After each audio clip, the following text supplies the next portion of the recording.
These are ones I did a while back. As you can see, that's kind of nice. I framed them, put a little mat on them. They're a set of two. They look pretty. So I'll show you how we make these. This is the size, that's how they call it. This thickened water is called size. And enjoy the video. Good morning, everyone. Well, a couple of people last week asked me about the marbling, and so I'm gonna do that right here. First off, I'm gonna start with a background, which is black. Yeah, got something in my mouth. I don't know what it is. Well, it's clear, so I guess it's paste, wallpaper paste. First, what I'm going to do is do a dark background. As you can see, I'm dripping on this. This is just acrylic paint, which we all have, of course, so that makes it a little easier. And what is in here is water with wallpaper paste. That's the cheap way to do this. So I'm laying down a pretty dark bit here. And as you can see, as soon as the black drips on there, it'll spread. It doesn't do that forever though, so you have to watch out how much you put in there, because after a while the whole surface is saturated with paint, and then it won't move that fast anymore, and it won't spread as fast. But this is about where I'm going to stop. So that's black. Then I'm going to come in with this really pinky color, and I would really like it for not to spread that much, because I'm sort of looking for something that looks like cherry blossoms. So that's about it. There you go. Now it doesn't look like much right now,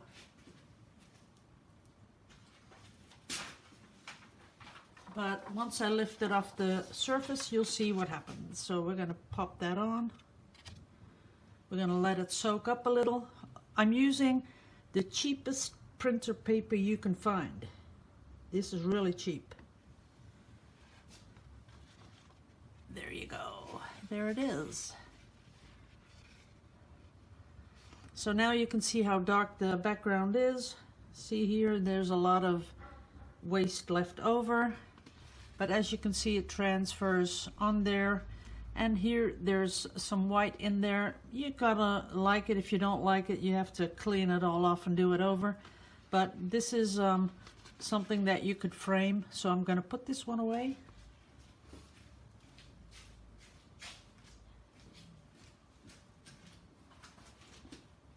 Then what you use to clean this with is just a piece of, you know, those garbage stuff they put in your post box. You know, just add paper, something like that. You just put that on top like that, and then pull it off.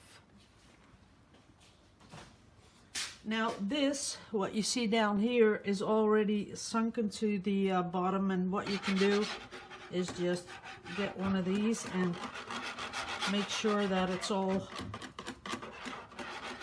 mixed into the to this water, and you won't see it again. You do get a little bubbles, as you can see, but we have a torch, and with the torch I will show you that it is gone.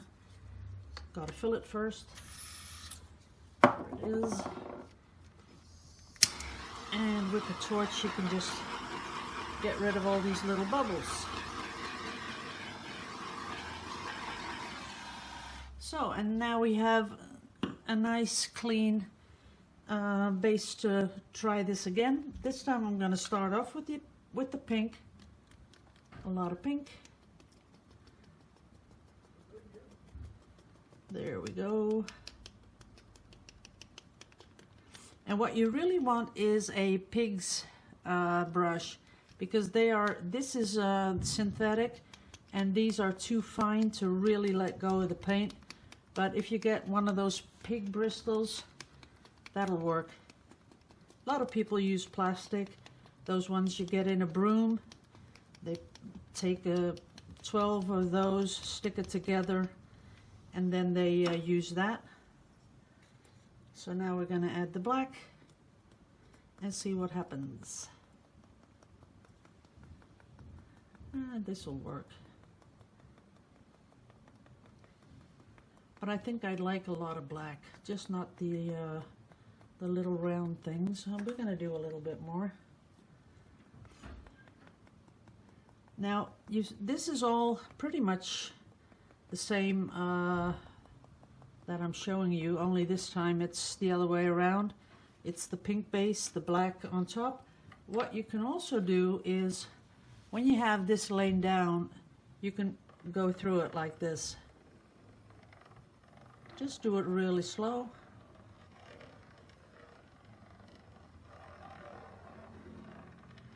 Not too fast, because then you're going to really make all the patterns really go all kinds of ways, and you don't want to do that. So this is it.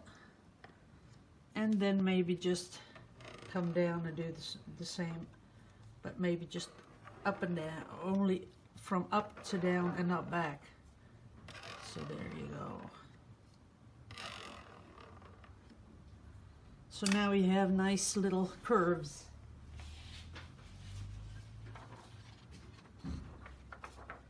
So we're going to take the paper, take two corners and place it down.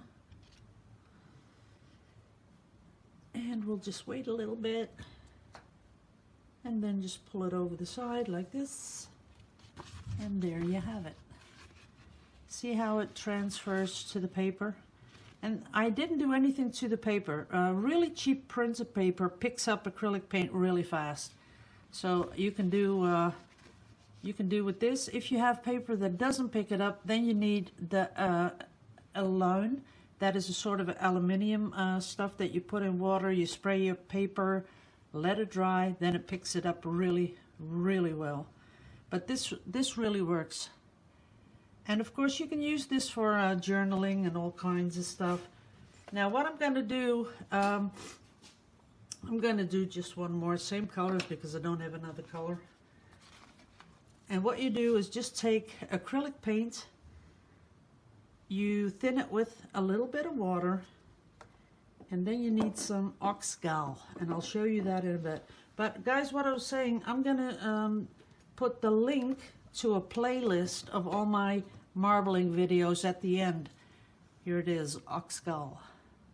And here's the English name there, oxgal. And you buy it in an art shop. And you can find it where you find the stuff for watercolor. Because the watercolor, oxgal is used to make it flow better.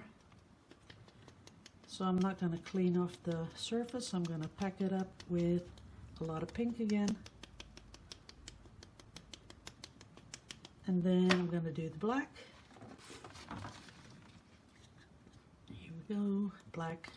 Ooh, that's a lot of black. That was too much down here, but that doesn't matter. So I'm going to put that in.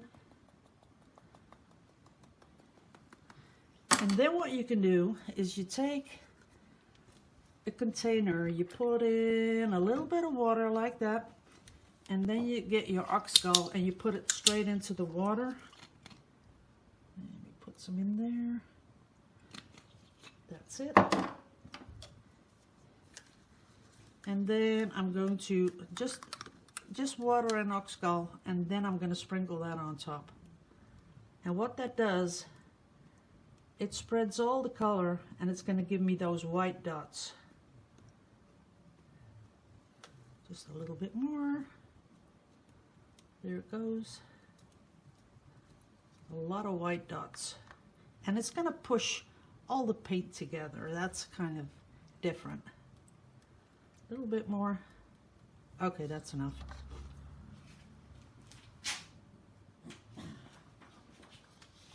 And now when I put this on, let it soak up a little bit. And then we're going to pull it up, and here you see the difference. Now you got all these little white circles and all kinds of fun stuff.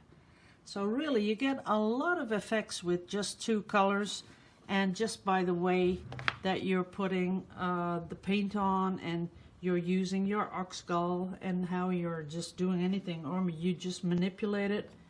Because even this, what's left, we could do something to that.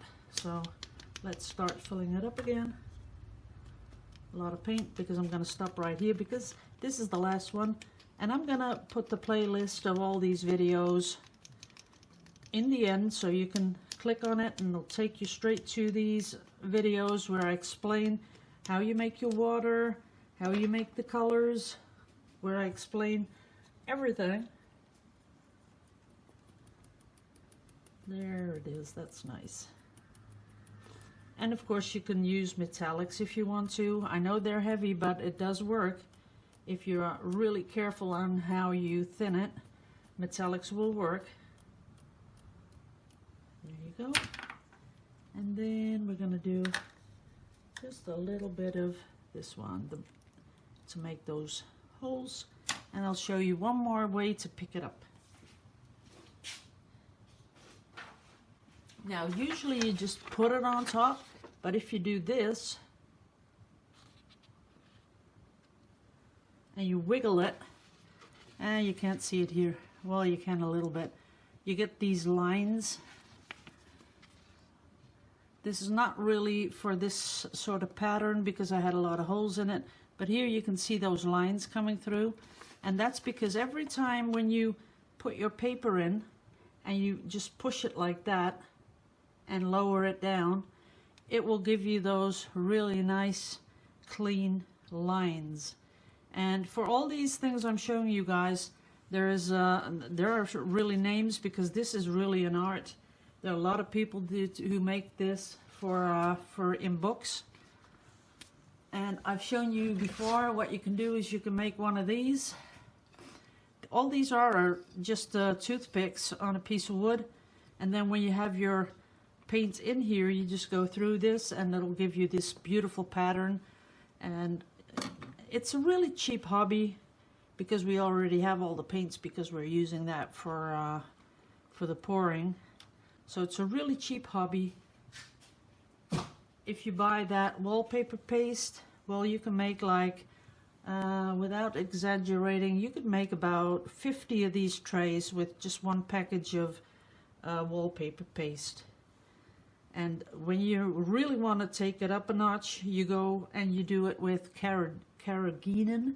Yeah, that's a sort of seaweed that thickens up the water. The downside on that is that it only stays good for about 2 to 3 days, and then it starts to stink like, I don't know, rotten fish or something like that, because it's seaweed, and then you gotta get rid of it. And of course, when you fix it, when you make that stuff, you have to let it rest for 24 hours. And with this, you just mix it up in here. I do it with a little bit of warm water. Then afterwards I add more water, but I can use it within 30 minutes. It's ready to go and you can use it. And as you can see, it's pretty much dirty. But if you just make sure you get that top cleaned with just a little bit of that paper that they put the ads on, you just do this, and this will be just clean enough to make your next print, so don't worry about that. Okay guys, this was it. I'm gonna fill in, you know, the playlist for all the videos, and I will be back when I've cleaned up all this big mess. So love you all to pieces. See you later.